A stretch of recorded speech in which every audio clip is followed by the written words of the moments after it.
Hello, it's with pride and sadness we are coming to our last session here. I am happy that we've had a successful Black Hat, and what we're going to try to do with this final session is kind of wind it down in a kind of a casual fashion, and give you an opportunity to listen in to some of our review board members, some of our speakers. We're going to talk about some of the talks that we saw, the reasons maybe why some of the talks are accepted, trends, but we're also going to talk about other things on our mind.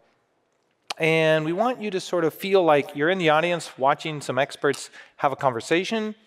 So we don't want it to be we're preaching at you or we're each saying our set piece. It's really meant to be more like, hey, let's discuss this. And so whenever we picked up a topic we might want to discuss here, as soon as we all started chiming in, it was like, stop. Right? That's what we want to save for the stage. So this isn't totally scripted. I'm not really sure what they're all going to say. So that's part of the excitement. And then also, once we get going for a while and the clock starts counting down, we're going to go to the audience and start taking some questions from you.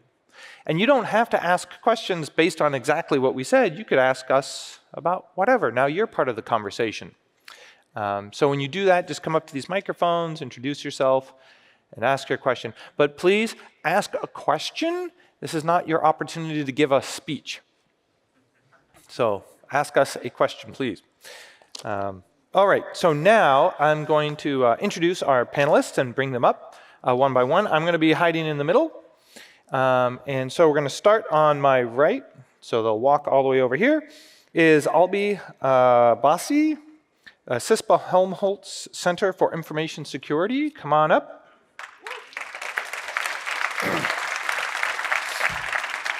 So Ali is a tenure-track faculty member at CISPA and Helmholtz.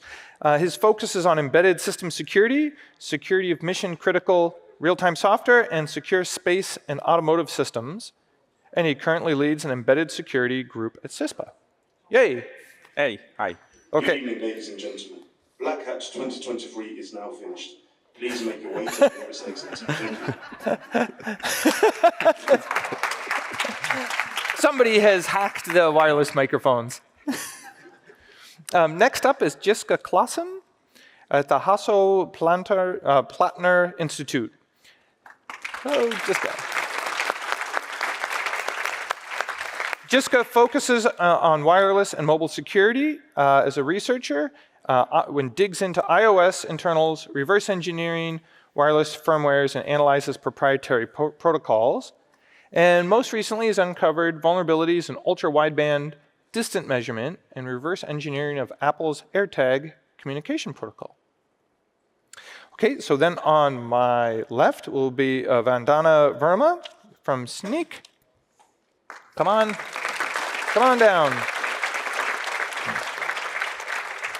Vandana is part of the OWASP Global Board of Directors, and she also works in various communities toward diversity initiatives such as InfoSec Girls, WOSEC, and Null. She's a member of the Black Hat Asia and Europe review boards, as well as multiple other conferences, including Grace Hopper, India, OWASP, AppSec USA, to name a few. Okay, and finally, we've got Kenneth White from MongoDB.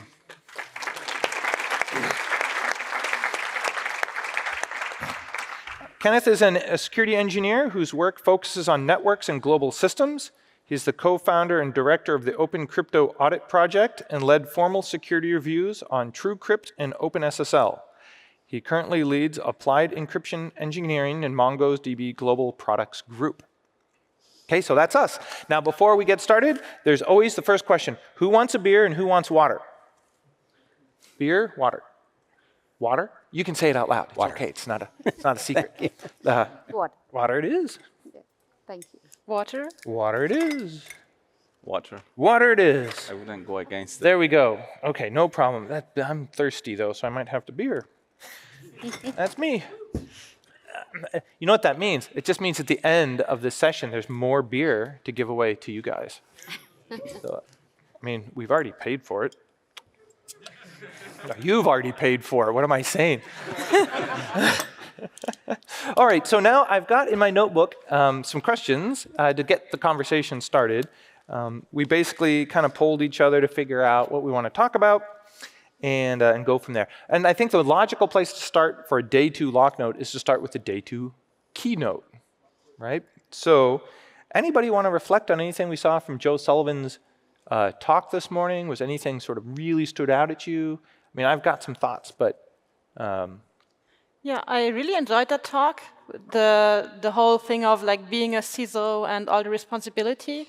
And I also think from a legal perspective, something that he didn't highlight, but is on my end very difficult, is how to disclose vulnerabilities. How is the legal situation? How is accountability? This is not just something for CISO, but really for everybody to work on. Right. And that's a very tricky situation to be in, whether it has to be just CISO, CTO, CIO, or who else would be held accountable. So I think the keynote actually put in the right light on all the aspects of the issues that can happen in a CISO's life. So it was very interesting.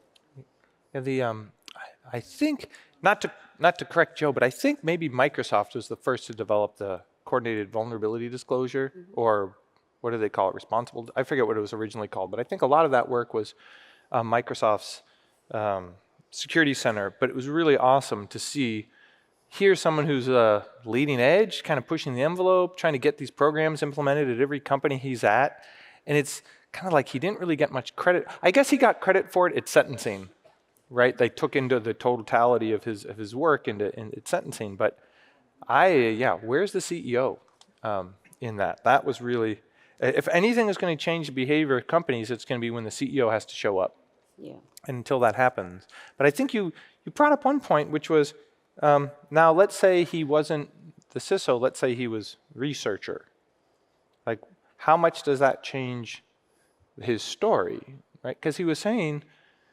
It was a teenager who reported it, and also the teenager got sued and in legal trouble, and he said like he was trying to support that teenager getting a cybersecurity job, but since he also got sued, that's no longer an easy thing to do. So it was of a very big impact, not just for him as the CISO, but also to the researcher.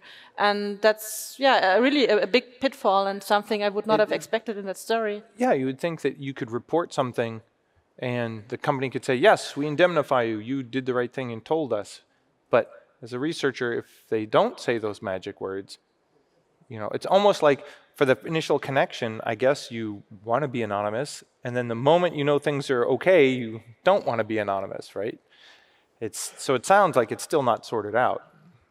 It was really a fun story that he told, I think. Fun. Yeah, I mean, but exciting, like figuring out who the teenagers were because they contacted them anonymously, including someone who was formerly working for the CIA. And so that's why it sounds like a movie. No, there definitely needs to be a movie or like a really large write-up in a magazine.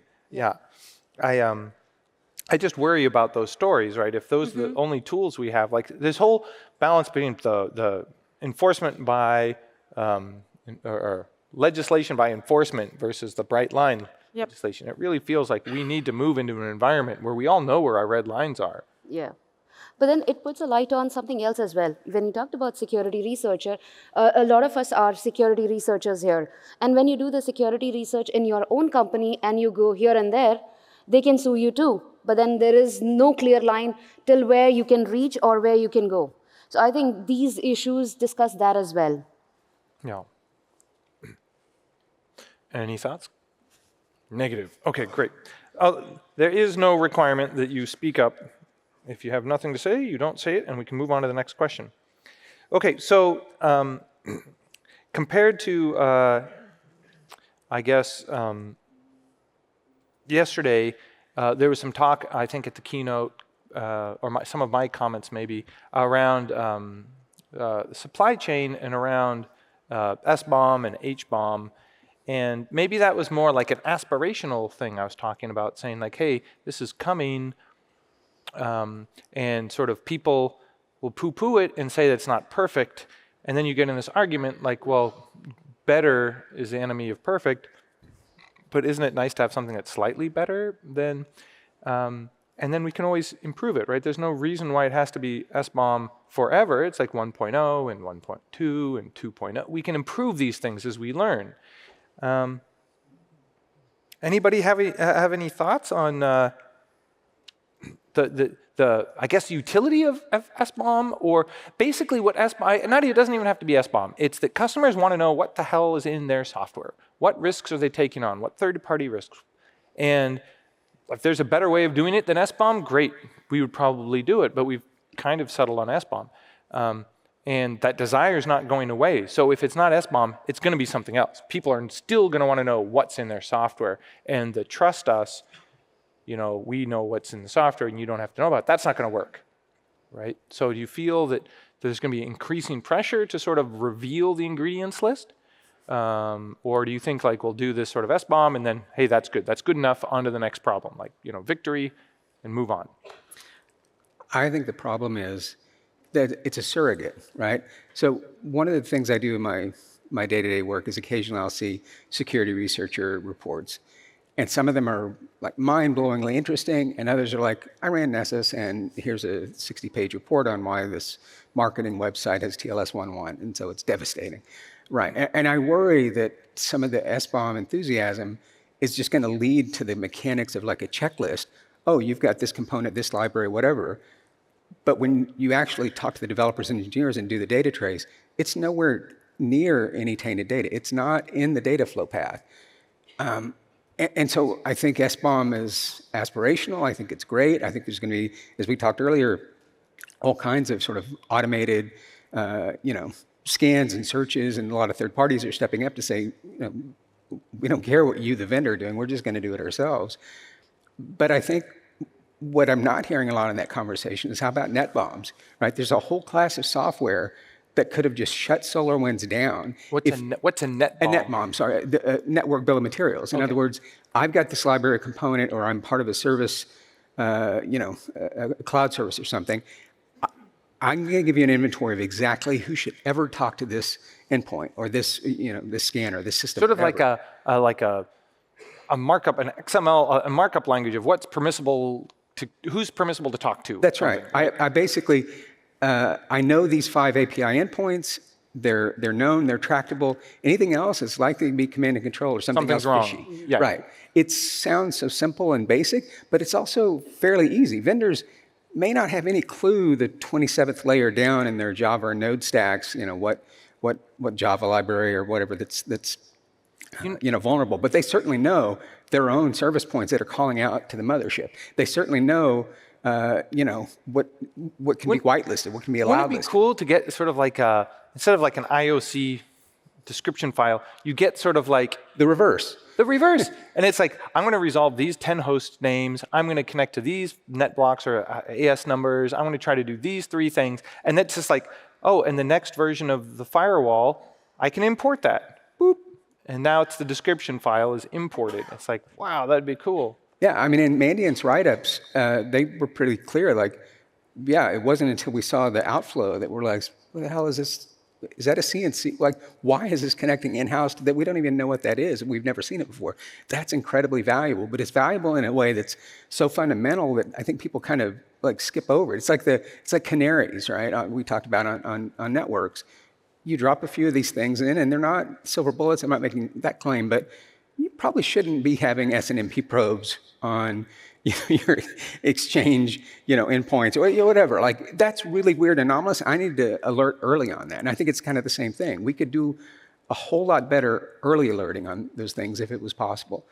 And like I said, vendors know where their own API endpoints are to their services. It almost sounds then like by talking about SBOM, software bill of materials, and we go to hardware bill of materials. I hear people talking about that now. Net bomb. I think yesterday we were talking about cloud bomb. It's like the bomb is coming, right? Because there's a desire to know, like, what is all this stuff? Right. So I don't care what we prefix bomb with. It seems like to do our jobs and protect these companies, we need to know more. Yeah, know more about ourselves and make sure that you iterate. Rather than it's a checkbox, it's about updating yourself and getting to know what's in your own house. So I would add that doing SBOM is hard, at least from my perspective. And that's why actually we have iterations, as you said, so SBOM 1, 2, 3. Because if it was easy first time, we would just done it in first iteration, right? So like oftentimes like how much detail is the SBOM? Like is like a challenge because, like, I don't know, if somebody gives me a list of SBOMs which includes, I don't know, Linux, then, well, just means not much, right? And it consists of a lot more stuff inside it.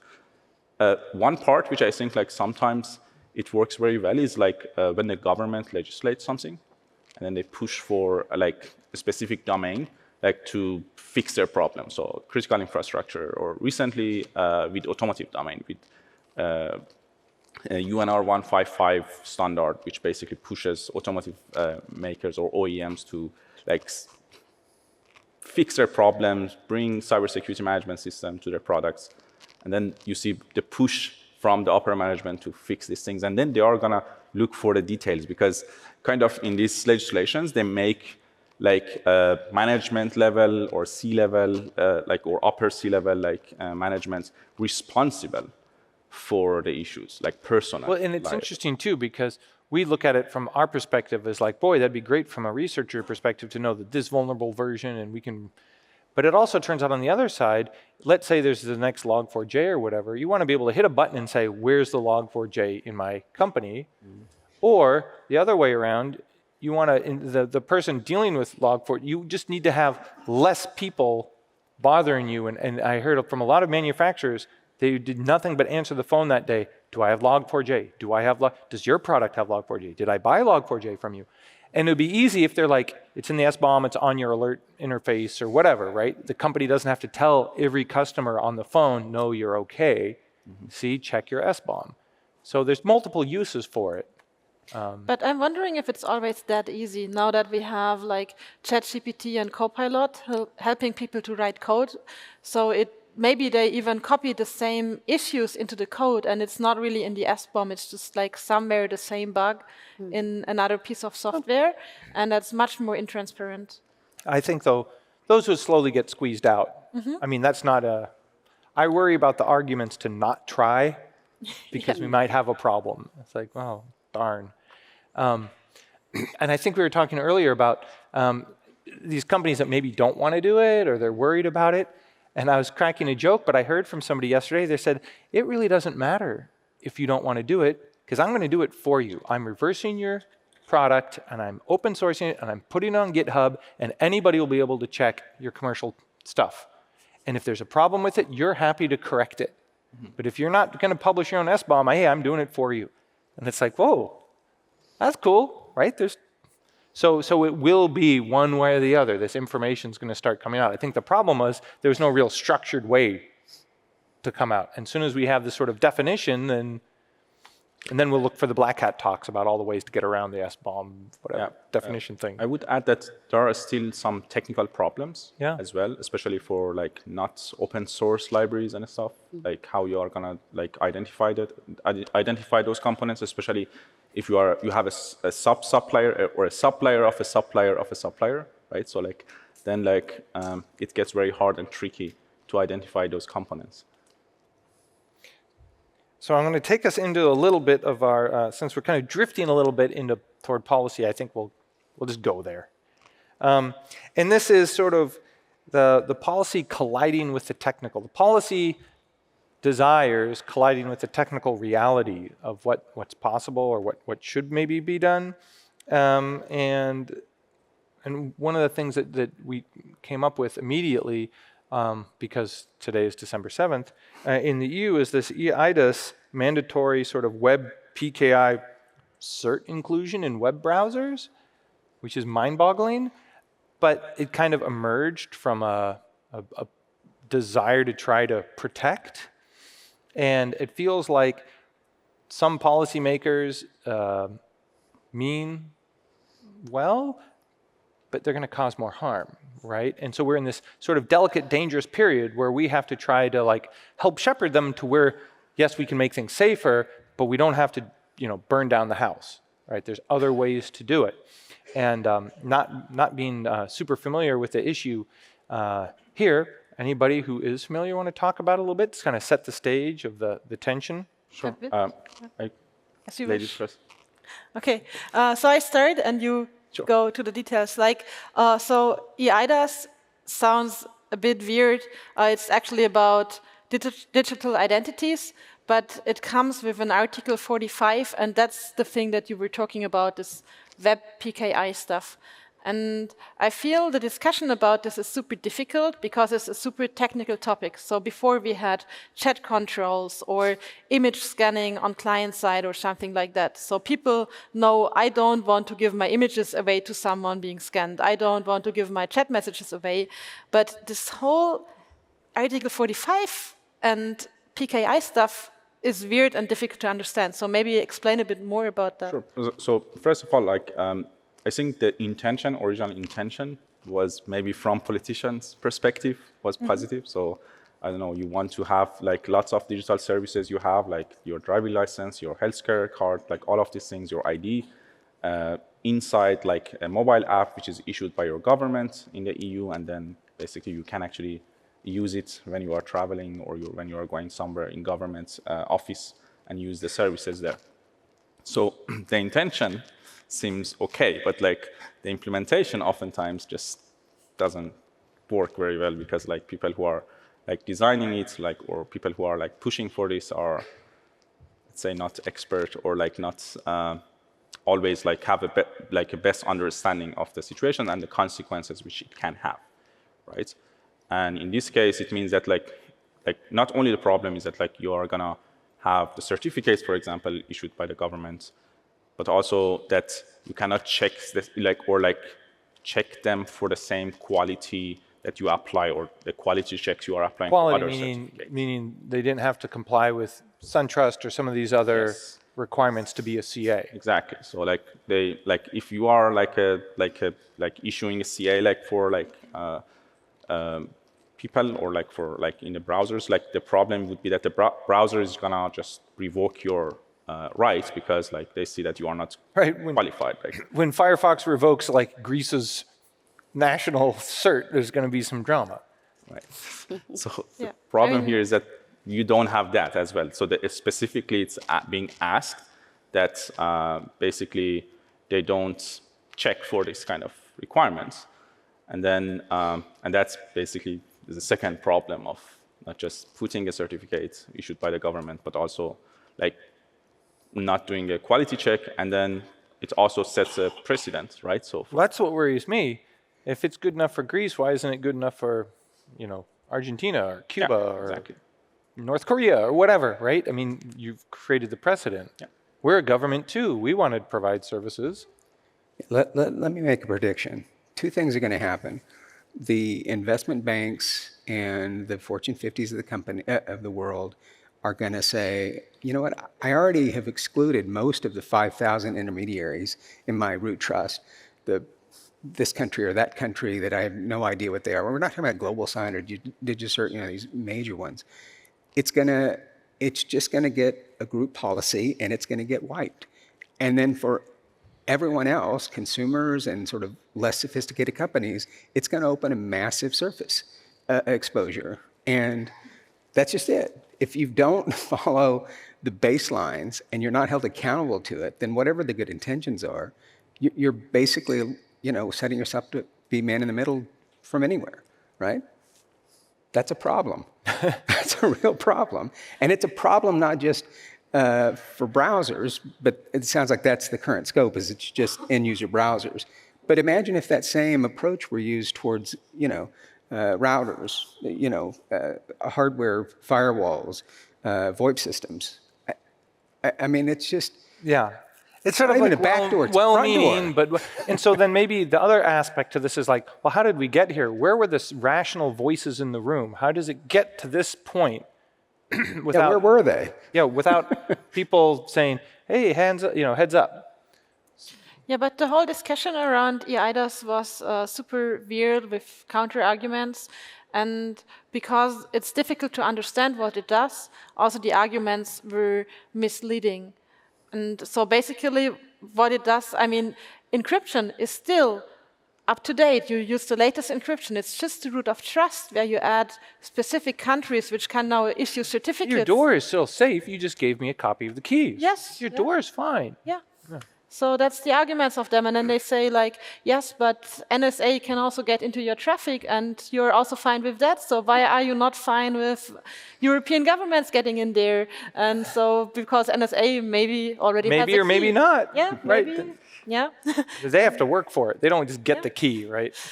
Maybe. Yeah. So we don't know. And so the arguments were really So weird. it feels like it was getting snuck through, Yeah. right? So then what do people do in Europe about that? Is there sort of a protest or people file comment? Like, how does it work? That's super interesting, actually. Like, so researchers united and made like an open letter to be signed by other researchers. So it has, I think, more than 500 signatures. Meanwhile, and after all the researchers and their open letter, even some companies joined. So like browser vendors said, like we also don't want to diminish the trust into our browsers by accepting random European countries as a certificate authority.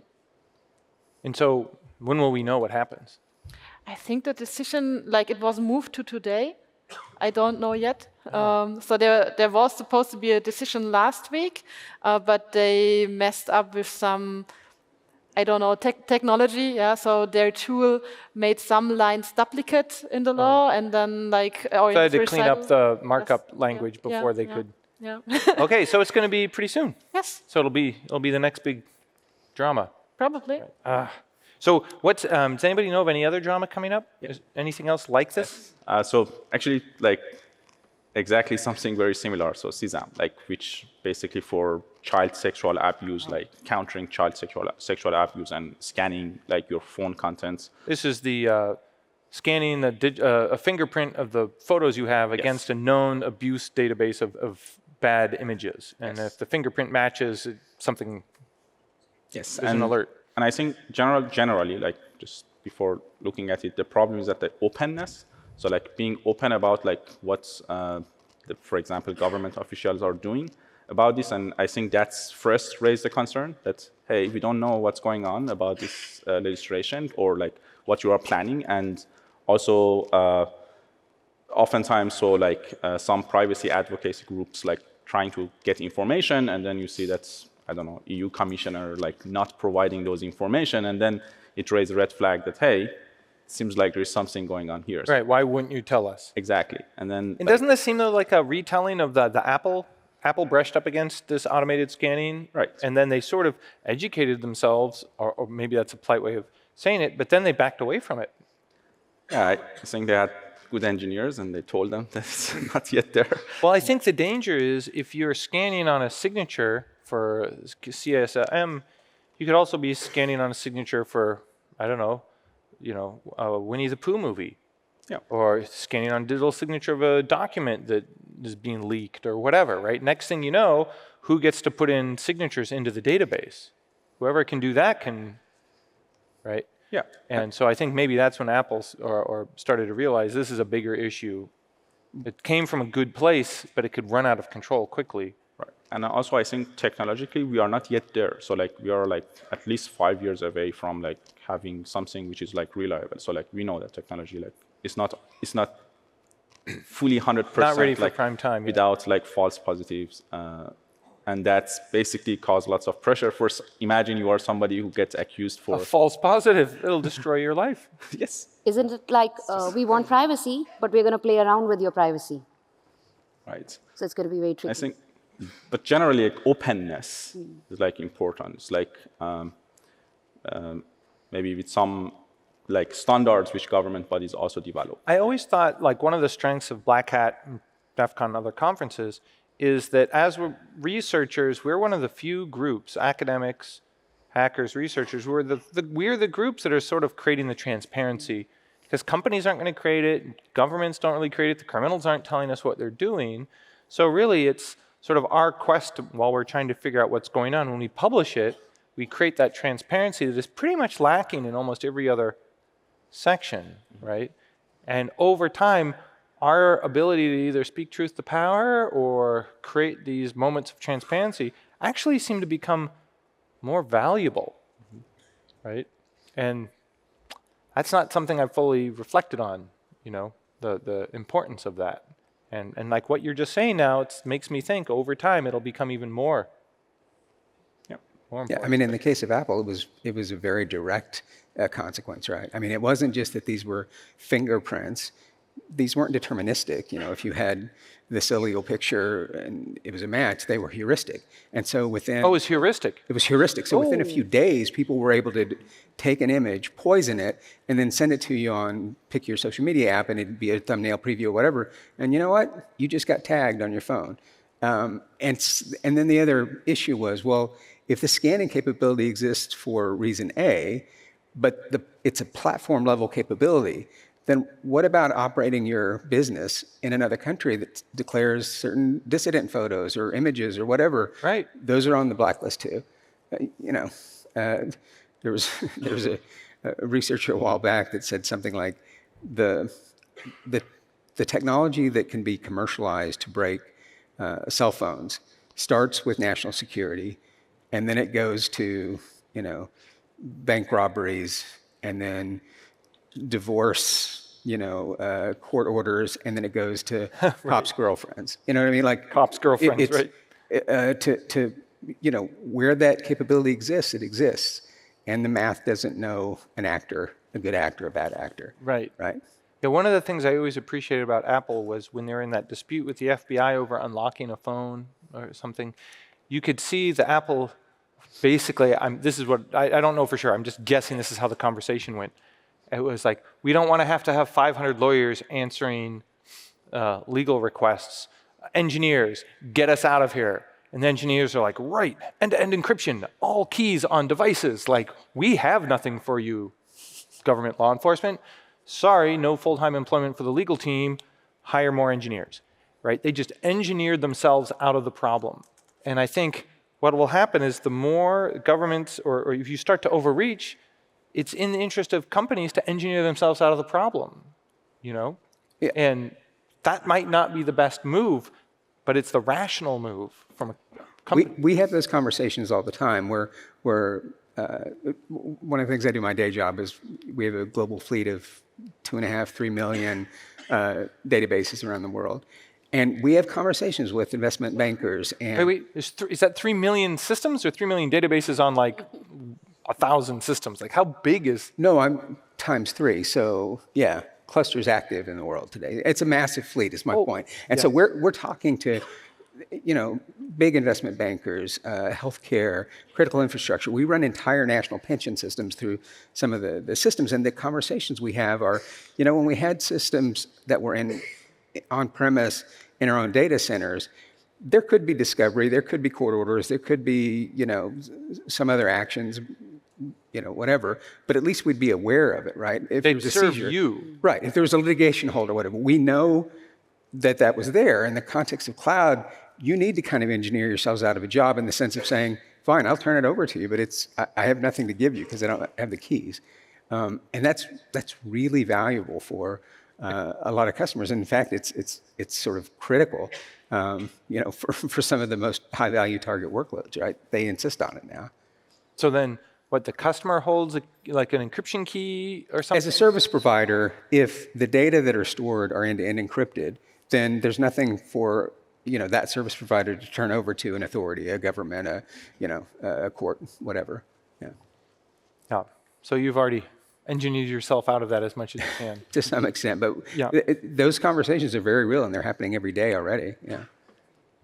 Okay, so we've got about 6 minutes left. I have one final question for our panel, and then we're going to go to Q&A. And since it is sort of the end of Black Hat, and we have been hearing about cool attacks and latest problems and a little doom and gloom, what gives us hope? Like, what are the technologies, what are the cool things we saw, and we're like, okay, like, I can sleep tonight. Anybody got anything that's, I know what you're going to talk about. I hope you're going to talk about it because I teased up the topic right for you, right? Encryption. There's some really cool stuff going on, right? Well, yeah, and broadly in privacy-preserving tech, I mean, the work that's evolving in multi-party computation and differential privacy, and some of the stuff that's actually being applied, like in the, you know, Find My Phone, you know, those sort of contact tracing things. That's a very real-world implementation of, you know, 20 years plus of academic research, and that's fantastic. There's really exciting stuff happening in encrypted search. The idea that you can... An encrypted search? Encrypted search, so that you've got complete ciphertext, but it's still able, in a high-performant way, to be able to search for strings or prefixes or suffixes. So you'd still put in the search box human readable. Right. Somehow, though, it searches against an encrypted data set. That's right. Yeah. The database has no idea what you're asking. The database has no idea the data it's holding, and it has no idea why it's returning X number of records back to you. It just knows that it does. And then when it gets client side, then it's decrypted. It's decrypted. Some really advanced work in that area. Yeah. Wow, that sounds very useful. Yeah.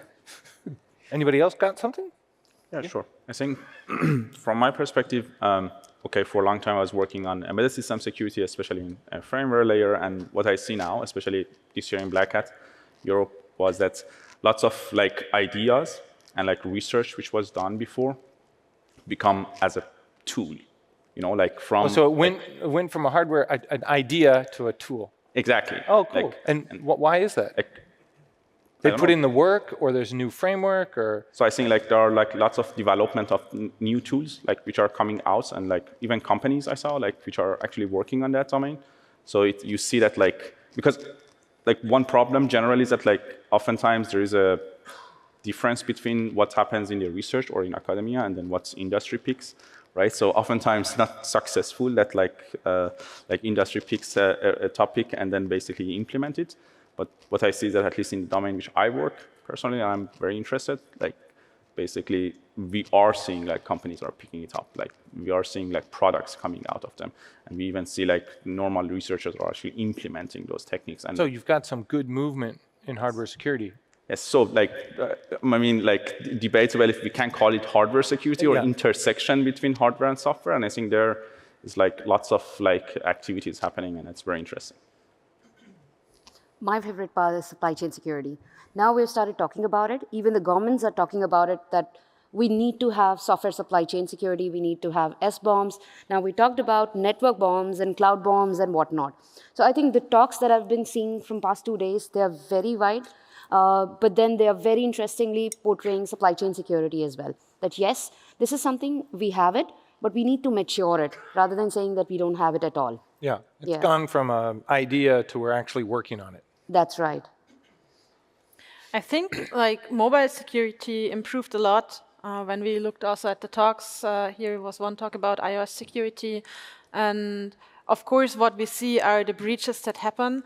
But if you see how long it takes until a jailbreak is developed these days, and also how many vulnerabilities you need in order to build a reliable exploit chain against someone, that's really good to see how difficult it got. And also that we can uncover it means, wow, we are good on the defense side. Maybe a few years ago that would just have stayed under the radar and we wouldn't know that those things were happening. Oh, those are all positive. Okay, I can sleep tonight. Hey, let's move to some questions. This is your chance. If anybody's got something for our panel, jump up. So a lot of people, I actually am presumably the only technologist in the room who actually engages with politicians rather than whine about them. When I speak to them, one of the things they come up with is this thing about researchers. What would I say to a politician to actually justify the existence of independent researchers at all? Not taking our clients or our own software, but independent researchers wandering around today. I see people doing all sorts of clever things with stacks, callbacks, and threads. And they're generating a whole new generation of threats. How would you actually explain to people that independent researchers should be allowed, much less protected, as several people here seem to think? So That's a bit I would, devil's advocate. But, yeah, so I would say, I guess I touched on it, right? Organized criminals are not going to tell you what's happening. So, okay, if they're finding an exploit, companies might not have an economic incentive to discover the problems in their own software. Maybe there's some liability there, right? Governments might not be sophisticated enough or even know to regulate it. So who is going to inform the public when there's a problem? How will you even know there's a problem? Normally there's researchers, right? Whether it's a research in physics or a research in medicine, normally there's researchers. What's the equivalent of that in our field, right? It's the people closest to the technology or misapplying the technology, making it do things sort of off-label. And so that seems to be a pretty winning argument. It gets us exceptions into the Digital Millennium Copyright Act in the United States. It creates safe harbors for research around life safety, medical systems, election technology, aerospace. The politicians you're talking to, if you have to pitch that to them, they're pretty behind the times. One of them was very proud of the fact that she could program in Visual Basic. Hello. First of all, thank you for a successful Black Hat. On the topic of encryption and legislation, and forgive me if this has already been brought up in previous talks, but what is the implication of quantum cracking of encryption and the legislation behind that, possibly? Like, how real of a threat is that right now? Well, I think my good friend Daniel might have a differing view. Obviously, we're getting guidance. There's increasing attention being paid. I'm a little bit on the skeptical side that we're going to see things in any kind of practical way in the next 20 years. I could be completely wrong. Part of the problem with the discussion is if there were some gradual, as opposed to catastrophic break in crypto, it's going to take 10 years to extract and get rid of legacy systems or legacy cipher suites or whatever in hardware, in routers, in mobile, in SAP and Oracle libraries from the 90s that somehow are still revenue critical system. You know what I mean? And so I think sometimes we have this idea that we can move quickly. And so people talk about cryptographic agility, and I think it's a great thing. But I think in practice, it's going to take a long time, which is why, maybe that's the more important point of some of these initiatives, that if there were to have a critical break, we need lots of time to prepare for that. And so I think that's fine. I think the vetting process is doing what it's meant to. Some of these next-gen, techniques were broken in a few hours on a laptop. I'm talking about the post-quantum. I think that was it was great at PQE resistance, not so great at the classical resistance, right? It does one half of it well, but not the other half. It's like the new solution has to be good at both. Right. And that's the point of having the cryptanalysis techniques and things applied to it. That's exactly what you should be doing. You should be applying every tool in the toolbox to break those things. But personally, I'm not staying up at night because So we can sleep well. Yeah, I sleep well with respect to that. Yeah. Sure. Thank you. I'm going to just quickly jump in. The thing that bothers me about it a little bit is the crypto agility. And so how easily can you swap in something else? And whether or not the thing is broken, we should probably still have some crypto agility. We should probably make it easier to swap something in or out or update a module, right? And so maybe this is the excuse of why we're pursuing it, but I still am thinking, my only option is I maintain our network. I have SSH has a PQE option. That's it. Like, I don't have any other tools. Oh, Signal has rolled out some PQE. So I could talk to my other administrator and be like, we're screwed, right? Yeah, we're totally screwed. It's like, great. That'd be about it. I can log in on SSH. Yes. Everything else is on fire. And it would be nice if there was more talk or research around crypto agility or just the ability to swap stuff out. But instead, we are obsessed on when will the crypto break, how many qubits are there. It's like, that's all irrelevant to me as an administrator. I need options, right? And hopefully they're opinionated options, right? There's a lot of discussion around versioning versus cryptographic agility. Like, this is the bare minimum in 2023, 2024 that's acceptable. We've had 10 years of breaks in TLS because of the backwards compatibility and negotiation. So hopefully we're learning some of that. Okay, we'll go for the last question over here. Yeah, excuse me. With the kind of legal issues brought up from the keynote, both for companies and then possibly even the researchers around bug bounties, and then kind of the calls from yourself over the last 2 days for researchers to push back and companies to push back on vendors to give transparency. How do you think that battle is going to come out when it seems like researchers might be having their hands tied behind their back slightly? And then the second one was just quickly, you were saying about like these laws and legislations aren't perfect, but doesn't that come back to the same point of, stuff has to evolve and has to be iterative. So, okay, it's not great, but it's at least that first step towards something better.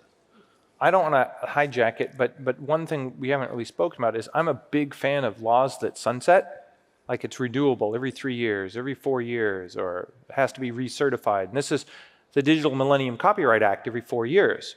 It gets renewed and you get a chance to update it and make changes every 4 years. I think that could be an example of when you're dealing with technology, you should always legislate outcomes, not mandate standards.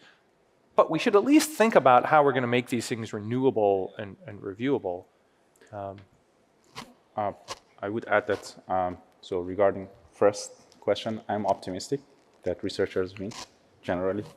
At least like we are in the path of progress, not going back. And with respect to the second question which you asked, I think the important thing is not, or at least from my perspective, the important thing is openness. So if you are closing something and you don't want anybody to see what you are doing with, even especially about something like technological aspect, you want that push the legislators to open, right? So this year Black Hat US actually had a talk on Tetra, right? Yeah. We talked about, so which was okay, it was completely broken encryption for law enforcement, and well, nobody saw it because it was not open standard. So nobody could actually see it because it was not open. This is the whole A51, GSM, all this stuff, right? There's just a whole history of, it's not gonna work. Yeah. So one thing occurs to me: if you do have conversations with people who are policymakers or who talk to people who talk to policymakers, doors under key mats, under doormat, or keys under doormat. Keys under doormat. Sorry. Yeah. If you haven't read it, take a look at it. It's really useful and it's very intuitive, and a lot of sort of these corners that we back ourselves into sometimes. Yeah, so the name of the white paper, if you want to read up on some of these issues, is called Keys Under Doormats, and it's sort of a consensus report by a number of cryptographers, and it's really well written and captures the majority of all these issues. Yeah, it'll prepare you for battle. All right. Cheers. So with that said, thank you very much. I'd like to give a round of applause to our panel.